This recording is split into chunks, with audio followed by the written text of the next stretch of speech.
નમસ્કાર વિદ્યાર્થી મિત્રો, શ્રી સારસ્વત વિદ્યાલયની અંદર આપ સૌનું હાર્દિક સ્વાગત છે।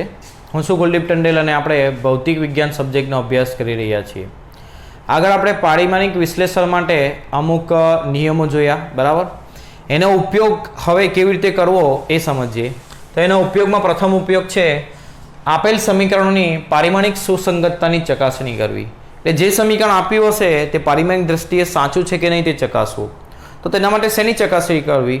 તો જે નિયમો આપણે લખ્યા એ નિયમો જો સાચા સાબિત થાય તો સમજવાનું કે એ સમીકરણ પારિમાણિક દ્રષ્ટિએ સાચું છે, બરાબર। પણ અહીં અંદર એક વસ્તુ ધ્યાનમાં રાખવાની કે જો સમીકરણ પારિમાણિક દ્રષ્ટિએ સાચું છે એનો મતલબ તે સમીકરણ ખરેખર સાચું છે એવું નથી, પરંતુ જો પારિમાણિક દ્રષ્ટિએ એ સમીકરણ ખોટું છે તો સમજવું ખરેખર પણ ખોટું જ છે। ફરીથી સમજાવું, જો કોઈ સમીકરણ પારિમાણિક દ્રષ્ટિએ ખોટું તો તે ખરેખર ખોટું જ છે, પરંતુ જો કોઈ સમીકરણ પારિમાણિક દ્રષ્ટિએ સાચું તો તે સાચું એવું જરૂરી નથી। આ ખાસ ધ્યાનમાં રાખવાનું। તો આપણે જે સુસંગતતા ચકાસીશું, સાચું કે ખોટું, તે પારિમાણિક દ્રષ્ટિએ સાચું કે ખોટું એ ચકાસીશું, બરાબર। તો તેને ચકાસવા માટે આપણે એક ઉદાહરણ ધ્યાનમાં લઈએ। ઉદાહરણ નંબર 2.15 એની અંદર શું આપ્યું છે? તો આપેલ સમીકરણ પારિમાણિક દ્રષ્ટિએ સાચું છે કે નહીં તે ચકાસો। આ સમીકરણ આપ્યું છે, તો એની ચકાસણી કેવી રીતે કરવી તો એ ધ્યાન આપજો। ઉદાહરણથી જ આપણે સમજીશું આ રીતને, બરાબર। જે રાશિઓ અહીં આપેલી હોય એ રાશિઓના પહેલાં તમારે પારિમાણિક સમીકરણ લખી દેવા, બરાબર, પારિમાણિક સૂત્રો લખી દેવા। તો એમ પદાર્થનું શું છે? દળ। તો દળનું પારિમાણિક સૂત્ર શું આવે? દળ કોના માટે આવે? દળનો એકમ શું આવે? કિલોગ્રામ। કિલોગ્રામ કોના માટે આવે? દળ। દળ એટલે ડાયરેક્ટ m1 લખાય, તમને લખવાની રીત મેં શીખવી છે। બીજું છે v, પદાર્થનો વેગ। વેગનો એકમ શું આવે? મીટર પ્રતિ સેકન્ડ। તો કેવી રીતે લખાશે? L1 t-1। ત્રીજું છે g, ગુરુત્વ પ્રવેગ। કોઈ પણ પ્રવેગ હોય તો પ્રવેગનો એકમ આવે મીટર પ્રતિ સેકન્ડ સ્ક્વેર। મીટર એટલે L1, પ્રતિ સેકન્ડ સ્ક્વેર એટલે t-2। આ રીત મેં તમને શીખવી જ છે, બરાબર। h, ઊંચાઈ। ઊંચાઈ એટલે શેમાં મપાય? મીટરમાં। મીટર કોનો આવે? લંબાઈનો એકમ એટલે શું થશે? L1। તો બધાના પારિમાણિક સૂત્રો પહેલા લખી દેવા।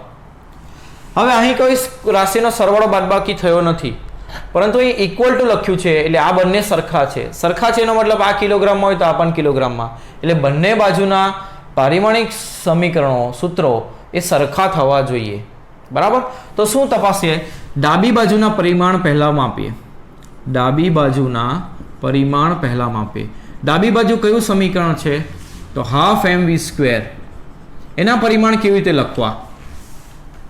તો હાફનું પરિમાણ, એમનું પરિમાણ અને વીના પરિમાણનો વર્ગ કરવાનો।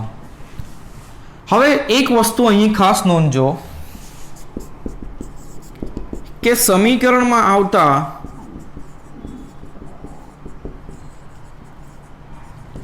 અચળાંકો, જેમ કે અહીં હાફ આવ્યું, કોઈ વખત πr² એવું સૂત્ર હોય તો પાય આવે, બરાબર। એ બધા અચળાંકો હંમેશા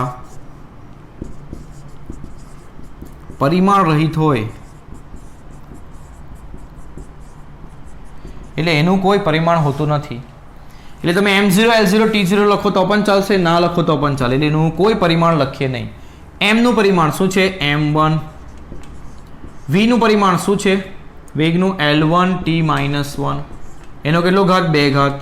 તો m નો 1 ઘાત, l ના 1 ઘાતનો વર્ગ એટલે 1 ગુણ્યા 2 કેટલા થાય? 2। t ના -1 ઘાતનો વર્ગ એટલે -1 ગુણ્યા 2 એટલે -2 થાય। આ ડાબી બાજુનું પરિમાણ મળ્યું। એ જ રીતે જમણી બાજુના પરિમાણ શોધીએ। તો જમણી બાજુ શું છે? mgh। તો m નું પરિમાણ લખીએ, g નું લખીએ અને h નું લખીએ। m નું પરિમાણ શું છે? m1। g નું શું છે? L1 t-2 અને h નું શું છે? L1, બરાબર। તો કુલ પરિમાણ કેટલા થશે?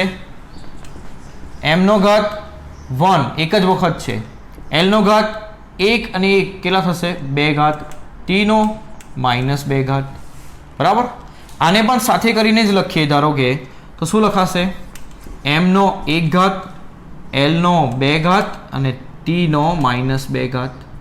તો આ તમે જુઓ ડાબી બાજુનું પરિમાણ આવ્યું m નો 1 ઘાત l નો 2 ઘાત t નો -2 ઘાત m1 l2 t -2. જમણી બાજુના પરિમાણ આવ્યા m નો 1 ઘાત l નો 2 ઘાત t નો -2 ઘાત. બંને પરિમાણ કેવા આવ્યા? સરખા. એટલે તમારે છેલ્લે એવું લખવાનું ડાબી બાજુના પરિમાણ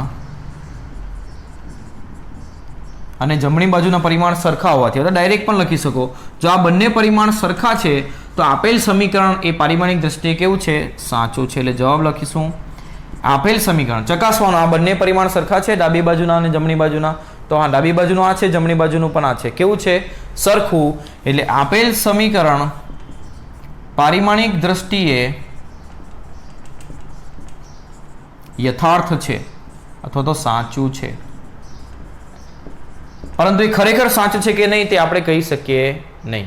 બરાબર? આટલી વસ્તુ ધ્યાનમાં રાખવાનું. હવે આગળ વધીએ અને આગળનું ઉદાહરણ આપણે ગણીએ. આગળના ઉદાહરણ તરફ વધીએ. ઉદાહરણ નંબર 2.16. ઉર્જાનો SI એકમ જૂલ કિલોગ્રામ મીટર સ્ક્વેર પ્રતિ સેકન્ડ સ્ક્વેર. તે જ રીતે વેગ માટે મીટર પ્રતિ સેકન્ડ અને પ્રવેગ માટે મીટર પ્રતિ સેકન્ડ સ્ક્વેર છે. નીચે આપેલા સૂત્રો પૈકી કયા સૂત્રો પારિમાણિક દ્રષ્ટિએ ગતિ ઉર્જા માટે તમે ખોટા ઠેરવશો? આ સમીકરણોમાંથી કયું સૂત્ર ગતિ ઉર્જા માટે ખોટું છે એ જોવાનું. બરાબર? તો કેવી રીતે જોઈએ? તો બધા સૂત્રોમાં ડાબી બાજુના પરિમાણ શું છે? ગતિ ઉર્જા છે. તો ડાબી બાજુના પરિમાણ પહેલા લખી દઈએ.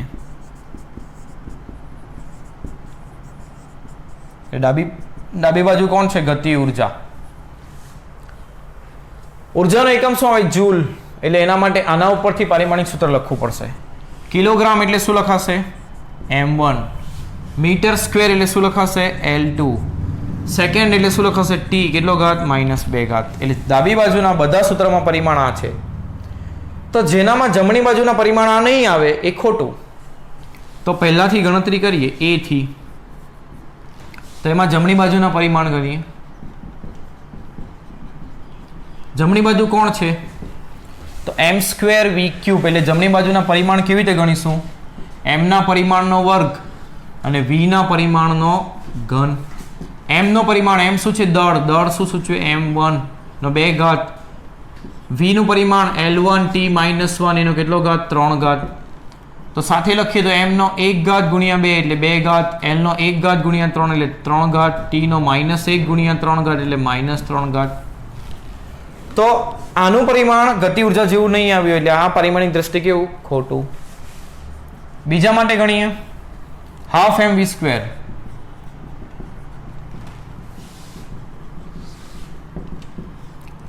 તો હાફનું કોઈ પરિમાણ નહીં હોય. જુઓ આ નિયમ શું છે? તો ધારો કે આવું ક્ષેત્રફળ બરાબર πr² છે. આ પાઈ એક અચળાંક છે. અચળાંક એટલે 3.14. એનો કોઈ એકમ નહીં આવે એટલે એનું કોઈ પરિમાણ પણ નહીં આવે. એટલે એના પરિમાણને ધ્યાનમાં લેવાના નહીં. ધારો કે અત્યારે આપણે લંબચોરસ તકતીવાળો દાખલો ગણ્યો એમાં ક્ષેત્રફળનું સૂત્ર લખ્યું LB BH LH. તો એમાં 2 જે હતું એ અચળાંક કહેવાય. એમાં કોઈ પરિમાણ આવે નહીં. એનું કોઈ પરિમાણ હોતું નથી. એટલે m0 l0 t0 લખો તો પણ ચાલે અને એને ના લખો તો સારું રહે. તો હાફનું કોઈ પરિમાણ નથી. એમનું પરિમાણ લખીએ અને વીના પરિમાણનો શું કરીએ? વર્ગ કરીએ. એમનું પરિમાણ m1, વીનું પરિમાણ વેગ. વેગનો એકમ આપ્યો છે મીટર પ્રતિ સેકન્ડ એટલે l1 t -1 એનો શું કરીએ? વર્ગ.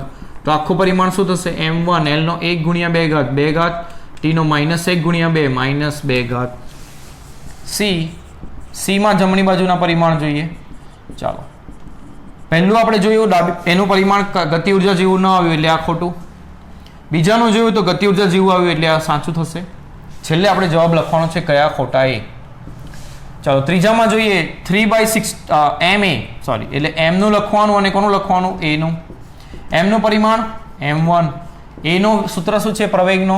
મીટર પ્રતિ સેકન્ડ સ્ક્વેર એનો એકમ છે એટલે મીટર એટલે l1 અને સેકન્ડનો પાવર -2. એટલે આ શું લખાશે? m1 l1 t -2.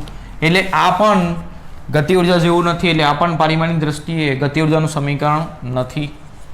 d 3/16 mv². બરાબર? તો જમણી બાજુના પરિમાણ 3/16 અચળાંક છે એનો કોઈ નહીં આવશે. m નું પરિમાણ લખશો અને v ના પરિમાણનો વર્ગ કરશો.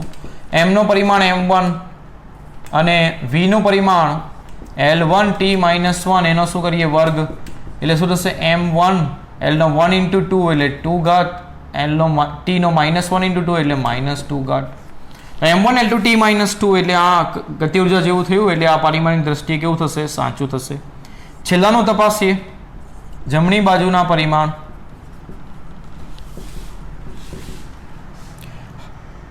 હવે જુઓ, આની અંદર બે પદોનો સરવાળો આપ્યો છે એટલે પહેલા તો ચકાસવું પડશે કે આ બે પદોનો પરિમાણ સાચું છે કે નહીં. આ બે પદોના પરિમાણિક સૂત્ર સાચા છે કે નહીં, સરખા છે કે નહીં, સાચા છે કે નહીં. જે પદોનો સરવાળો થયો હોય તેના પરિમાણિક સૂત્રો સરખા હોવા જોઈએ. તો આ બેના જો સરખા ન હોય તો સરવાળો જ શક્ય નથી. બરાબર. તો આ બે પદનો પરિમાણિક સૂત્ર આપણે શોધ્યા છે. બીજામાં હાફ mv² નું શોધ્યું છે. બરાબર. તો હાફ mv² નો પરિમાણિક સૂત્ર શું છે? બીજાની અંદર શું આવ્યું? m1 L2 t -2 એટલે હાફ mv² નું પરિમાણિક સૂત્ર છે m1 L2 t -2 અને ma નું જુઓ, અહીં નિયમ કોનો શોધશું? પહેલા ડાબી બાજુનું જમણી બાજુનું શોધવા પહેલા જો સરવાળો બાદબાકી આવતો હોય તો એનો નિયમ ચકાસવો. આમાં બે પદનો સરવાળો છે તો બંનેના પરિમાણિક સૂત્ર સરખા હોવા જોઈએ. તો હાફ mv² નું જે શોધ્યું છે એ લઈએ આપણે. આ જ દાખલામાં શોધ્યું છે. અને ma નું પણ શોધ્યું છે. ત્રીજામાં ma નું કેટલું આવ્યું છે? m1 L1 t -2. તો અહીં તમે જુઓ, આ બંનેના પરિમાણિક સૂત્ર સરખા નથી એટલે આ બેનો સરવાળો જ શક્ય નથી. એટલે આ સમીકરણ તો પરિમાણિક દ્રષ્ટિએ ખોટું જ છે. તો હાફ mv² નું પરિમાણિક સૂત્ર એ ma જેવું નથી એટલે એ તો પરિમાણિક દ્રષ્ટિએ કેવું થવાનું? ખોટું જ.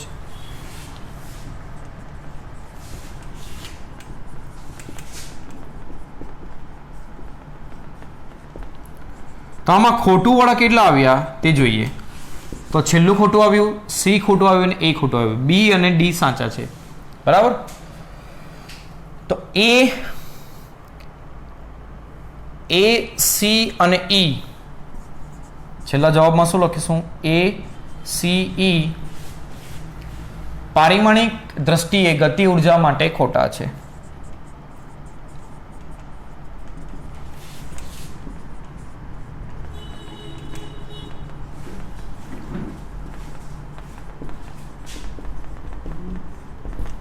બરાબર. તો કયા ખોટા છે ચકાસવાનું હતું. એ સી અને ઈ પારિમાણિક દ્રષ્ટિએ કેવા છે? ખોટા. એટલે જવાબની અંદર આપણે એવું લખીશું. બરાબર. છેલ્લે અહીં આગળ જવાબ લખું છું. એ સી ઈ પારિમાણિક દ્રષ્ટિએ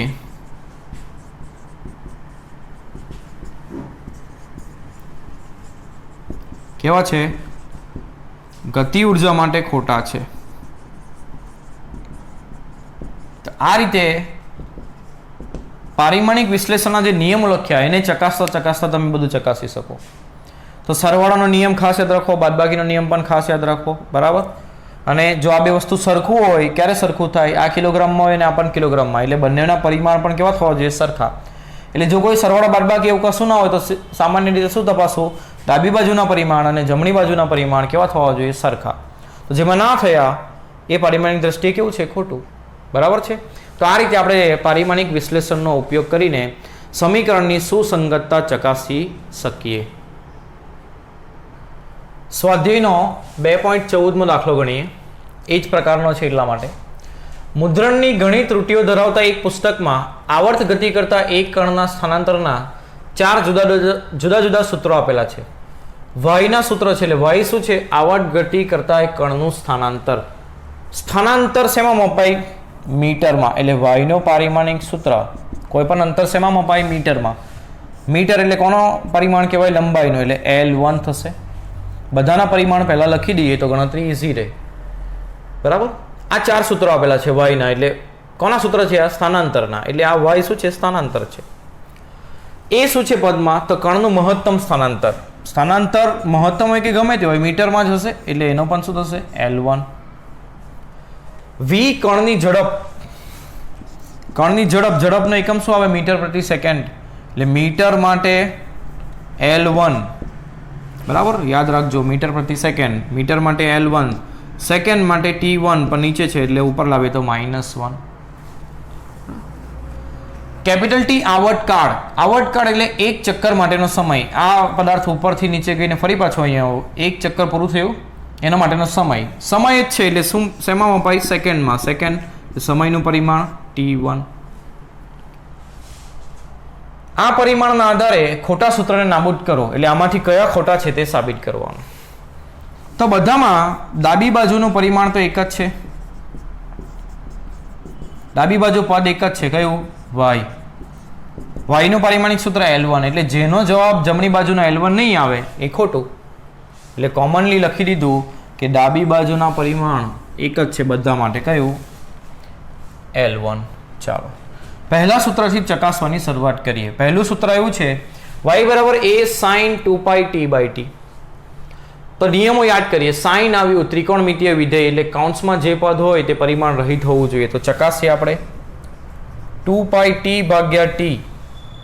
ચલો 2π અચળાંક છે એટલે એનું કોઈ પરિમાણ આવશે નહીં. t સમય છે એટલે એનું પરિમાણ t1 થશે અને આવર્તકાળ પર સમય એટલે એનું પણ t1. તો 2π નું કોઈ પરિમાણ નહીં લખીએ. સમયનું t1 અને આવર્તકાળનું પણ t1. તો આ t0 થઈ ગયું.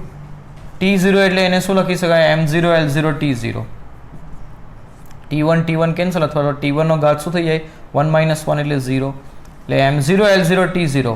એટલે પહેલો નિયમ સાચો પડ્યો કે સાઇન ની અંદર જે પદ હોય તે પરિમાણ રહિત. એની અંદર જમણી બાજુના પરિમાણ લખીએ. તો જમણી બાજુના પરિમાણ એની અંદર કયા છે? બે વસ્તુ છે. a છે અને બીજું સાઇન નું પદ છે.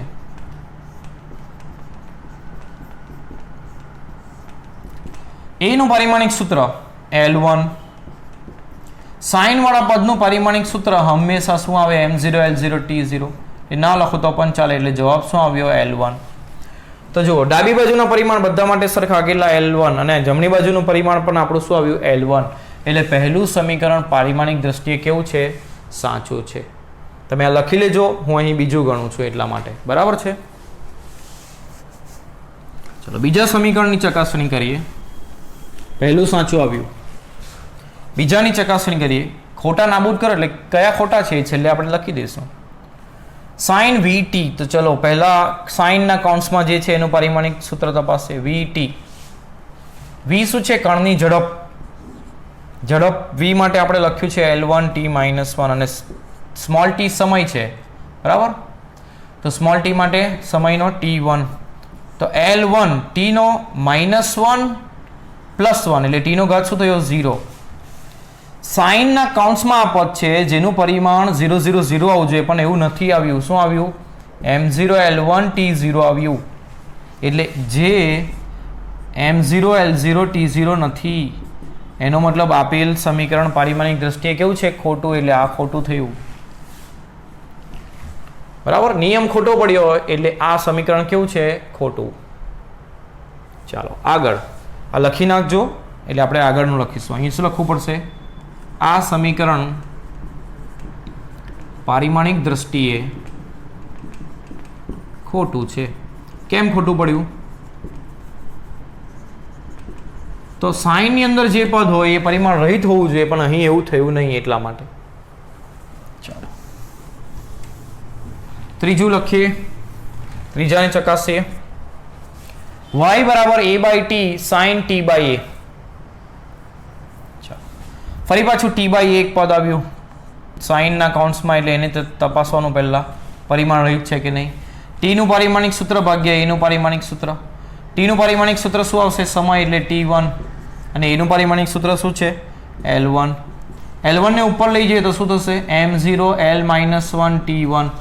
આ પણ m0 l0 t0 નહીં આવ્યું એટલે આ પણ પારિમાણિક દ્રષ્ટિએ કેવું છે? ખોટું.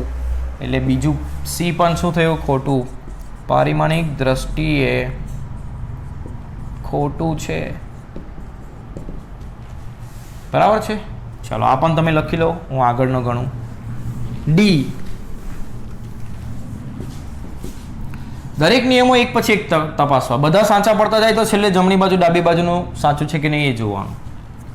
ચાલો 2π t/t અને 2π t/t સાઇન અને કોસના કૌંસમાં. તો એ તો આપણે પહેલામાં તપાસ્યું કે 2π t/t ના પરિમાણિક સૂત્ર m0 l0 t0 છે, એટલે ફરીથી એ નિયમને નહીં તપાસી. બરાબર. ચાલો તો અહીં આગળ જમણી બાજુના પરિમાણ લખીએ. બીજું એક વસ્તુ, અહીં આગળ સરવાળો થયો છે તો બંનેના પરિમાણિક સૂત્ર સરખા હોવા જોઈએ. આ સાઇન વાળું પદ છે, આ કોસ વાળું. સાઇન કે કોસ વાળા પદના પરિમાણિક સૂત્ર શું આવે? m0 l0 t0.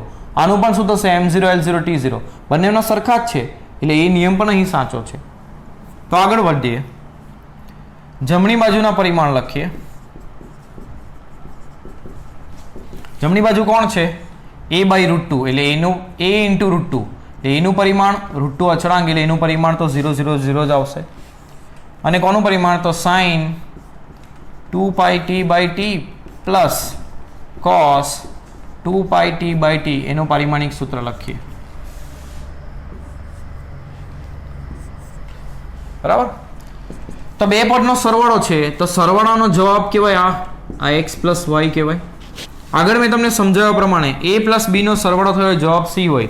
Kilogram kilogram kilogram આવું સમજાવ્યું મેં તમને. કિલોગ્રામમાં કિલોગ્રામ જ ઉમેરી શકો, જવાબ પણ કિલોગ્રામમાં જ આવે. જો આ બે પદનો કિલોગ્રામ કિલોગ્રામ હોય તો આનું પણ કિલોગ્રામ થાય, એટલે સરવાળાનો જવાબનું પણ શું થાય? કિલોગ્રામ. તો આનું m0 l0 t0, આનું પણ m0 l0 t0, એટલે આ બેના સરવાળાનો પણ પરિમાણિક સૂત્ર શું આવશે? m0 l0 t0. એનું શું છે? l1 √2, એ તો અચળાંક કહેવાય, એટલે એનું પરિમાણ ન આવે. એટલે કેટલું આવે? m0 l0 t0. ન લખો તો પણ ચાલે. એટલે આનો જવાબ પણ શું આવ્યો? l1. બાકીના પદનો તો શું છે? m0 l0 t0. તો આનું પરિમાણ ડાબી બાજુ જેવું આવ્યું, એટલે આ પરિમાણિક દ્રષ્ટિએ કેવું છે? સાચું છે. બરાબર છે. તો આના માટે લખી શકાય કે આ પારિમાણિક દ્રષ્ટિએ સાચું છે. તો આમાં ખોટા કયા આવ્યા? બી અને સી. તો જવાબ શું લખીશું છેલ્લે? કે બી સી પારિમાણિક દ્રષ્ટિએ ખોટા છે. બરાબર છે. હવે આગળ વધીએ આપણે. પારિમાણિક સૂત્રના ઉપયોગની અંદર એક બીજો ઉપયોગ જોઈએ. ભૌતિક રાશિઓ વચ્ચેનો સંબંધ મેળવવો. એટલે આપણે જે કહીએ છીએ ને, પ્રવેગ બરાબર વેગ ભાગ્યા સમય. તો આ વેગ અને સમયનો સંબંધ પ્રવેગ સાથે છે. તો કેવી રીતે આવો સંબંધ છે, કેવું સૂત્ર પ્રવેગનું બને છે વેગ અને સમયના સંદર્ભમાં, એ શોધતા આપણે શીખીએ. બરાબર. તો એ શીખવા માટે આપણે ઉદાહરણથી જ ગણતરી કરીએ અને એની અંદર જ તમને સમજાવું કે કેવી રીતે ગણતરી કરવી. એક સાદું લોલક વિચારો જેમાં ઘોડાને એક દોરી સાથે બાંધેલું છે. એટલે ઉદાહરણ 2.17ની રકમ છે અને તે ગુરુત્વ બળની અસર હેઠળ દોલનો કરે છે. ધારો કે સાદા લોલકના દોલનનો આવર્તકાળ, તેની લંબાઈ l, ઘોડાના દળ m અને ગુરુત્વ પ્રવેગ g પર આધારિત છે. તો પરિમાણની રીતનો ઉપયોગ કરીને આવર્તકાળનું સૂત્ર મેળવો. કોનું સૂત્ર મેળવવાનું? આવર્તકાળ. આવર્તકાળને કેપિટલ T વડે દર્શાવાય. તો એ કેપિટલ T કોના ઉપર આધારિત છે એને સમપ્રમાણતામાં લખવાનું. કોના ઉપર આધારિત છે? તો તેની લંબાઈ l, ઘોડાના દળ m અને ગુરુત્વ પ્રવેગ g, આ ત્રણ પર આધારિત છે. એટલે એને સમપ્રમાણતામાં લખી દેવું. આ લખ્યા બાદ હવે આ ત્રણેય રાશિઓને અલગ અલગ ઘાત આપી દેવા. એટલે ધારો કે આને ઘાત x આપી દઉં, આને y અને આને z આપી દઉં. એ પછી અહીં એક સમપ્રમાણતા અચળાંક મૂકવો પડશે. આ ઇક્વલ ટુ લખવું હોય તો સમપ્રમાણતાનો એક અચળાંક આવશે, તેને k તરીકે આપણે મૂકી દઈએ. આ અચળાંકનું મૂલ્ય આપણને ખબર નથી, જે આપેલું હોય તે મૂકવું, ના ખબર હોય તો 1 મૂકી દેવું. બરાબર. નહીં તો સવાલની અંદર આપેલું મૂકવું, નહીં તો k ને k જ રાખીને તમારે જવાબ પૂરો તમે કરી શકો. આ સમીકરણને સમીકરણ 1 કહેવાનું. હવે આવર્તકાળ આના પર આધાર રાખે છે. એટલે આ ઇક્વલ ટુ આવ્યું, એટલે આગળ આપણે શીખી ગયા તેમ જ્યાં ઇક્વલ ટુ હોય ત્યાં ડાબી બાજુના પરિમાણ અને જમણી બાજુના પરિમાણ સરખા જ હોય. એટલે અહીં તો આપ્યું છે કે આ આના પર આધારિત છે, એટલે આ ઇક્વલ ટુ છે જ. એનો મતલબ ડાબી બાજુના પરિમાણ અને જમણી બાજુના પરિમાણ કેવા હશે? સરખા. તો ડાબી બાજુ અને જમણી બાજુ બધાના પરિમાણ લખીએ.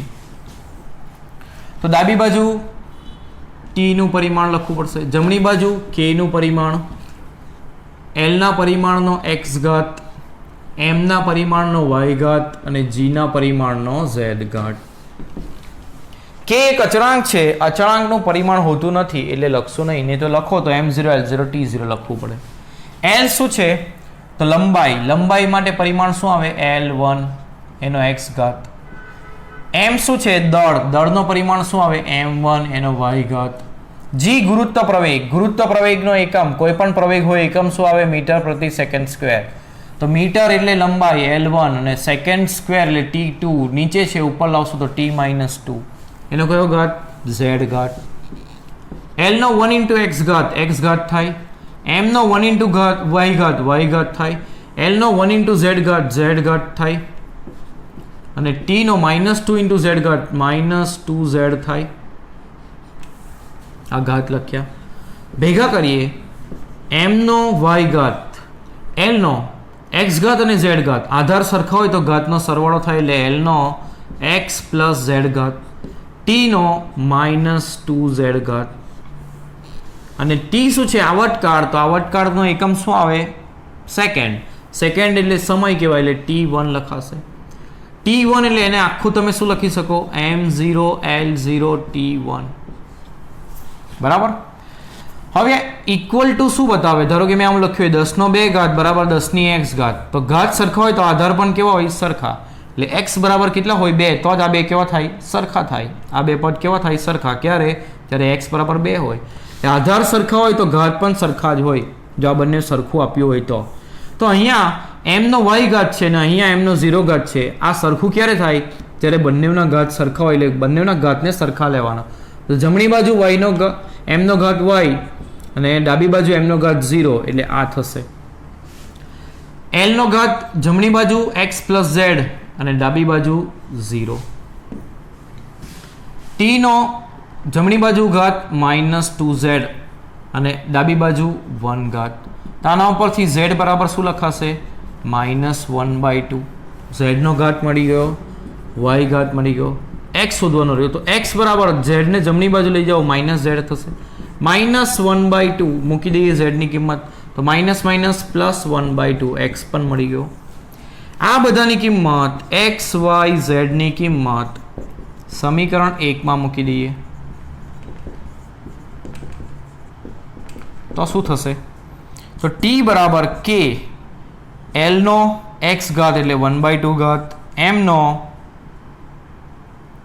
કયો ઘાત y ઘાત, l નો x ઘાત, m નો y ઘાત, g નો z ઘાત. m નો y ઘાત y કેટલું 0, g નો z ઘાત, z ઘાત એટલે -1/2 ઘાત. કોઈનો પણ ઘાત 0 એટલે 1 થાય, 0 નહીં થાય, ધ્યાન રાખજો. l નો 1/2 ઘાત અને g ને નીચે લઈ જઈએ તો g નો ઘાત -1/2 છે તો +1/2 થઈ જશે. તો આને હું આવી રીતે લખી શકું l ભાગ્યા g નો 1/2 ઘાત. 1/2 ઘાત એટલે કેટલું કહેવાય 1/3 બરાબર. 1/3 એટલે શું વર્ગમૂળ l/g. ઘાત 1/3 હોય તો શું કહેવાય વર્ગમૂળ. તો આ આપણું સમીકરણ આવ્યું. અહીં આગળ k આપેલું હોય તો તમારે મૂકવાનું, ન આપેલું હોય તો તમે આમ જ સમીકરણને મૂકી શકો બરાબર. પણ ધારો કે k આપેલું હોત તો કેવી રીતે કરવાનું, તો ધારો કે અહીં k ને હું લઈ લઉં 2π, આ જસ્ટ એક્ઝામ્પલ માટે લઉં છું, એ આપેલું હોતું નથી બરાબર. આપેલું હોય તો તમારે એ લેવાનું. તો t બરાબર શું થશે 2π√l/g બરાબર. તો આ આવર્તકાળનું સમીકરણ થયું. આ સમીકરણ આપણે આગળ જોઈ પણ ગયા દાખલા ગણવા માટે, ત્રુટિના દાખલા ગણવા આ સમીકરણ આપણે વાપર્યું હતું.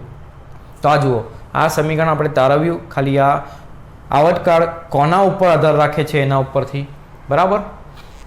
તો આ રીતે આપણે આ સમીકરણની તારવણી કરી શકીએ. તો સ્ટેપ યાદ રાખજો, પહેલાં શું કરવાનું, જેના પર આધાર રાખીએ એ રાશિઓ લખવાની, બધાને અલગ અલગ ઘાત આપવાના, કોઈ એક અચળાંક મૂકવાનો, બંને બાજુના પરિમાણિક સૂત્ર મૂકવાના. આ સ્વરૂપમાં આવ્યા પછી ઘાતો સરખાવવાના, m નો ઘાત જે હોય અને અહીંયા m નો ઘાત જે હોય સરખો કરવાનો, l નો ઘાત સરખો કરવાનો, t નો ઘાત સરખો લેવાનો. તમને જે સમીકરણો મળશે એના ઉપરથી x y z ની કિંમતો મળશે. પછી એ કિંમતો આ સમીકરણમાં મૂકવાની અને k નો અચળાંક આપ્યો હોય તો એની કિંમત લેવાની, નહીં તો નહીં લેવાની. હવે આ જે રીત છે એની અંદર એક તકલીફ પડે છે, અથવા તો એની એક લિમિટેશન કહી શકાય બરાબર, મર્યાદા કહી શકાય. કઈ મર્યાદા, તો આ રીતથી આપણે આ કે જે અચળાંક હશે એ શું હશે એ શોધી શકતા નથી. એટલે પારિમાણિક વિશ્લેષણની એક મર્યાદા થઈ કહેવાય કે એમાં અચળાંકનું મૂલ્ય શું હશે એ આપણે શોધી શકતા નથી. બરાબર, તો એની મર્યાદા તરીકે આપણે લઈ શકીએ. તો આ રીતોની અંદર આપણે પારિમાણિક સૂત્રો શું છે, પારિમાણિક વિશ્લેષણના ઉપયોગો જોયા. બરાબર, વિશ્લેષણ એટલે સમસ્યાઓનો ઉકેલ કેવી રીતે લાવવું, એમાં બે રીત જોઈ. આપેલ સમીકરણ પારિમાણિક દ્રષ્ટિએ સાચું છે કે નહીં તે તપાસ્યું, અને સમીકરણ કેવી રીતે લાવવું, બરાબર, કોઈ રાશિનું સમીકરણ કેવી રીતે બનાવવું એ પણ આપણે અહીં શીખ્યું. તો આ વસ્તુઓ તમારે નોટબુકમાં લખી લેવી અને ધ્યાનપૂર્વક એનો અભ્યાસ કરવો અને એને લગતા દાખલાઓ સોલ્વ કરવા.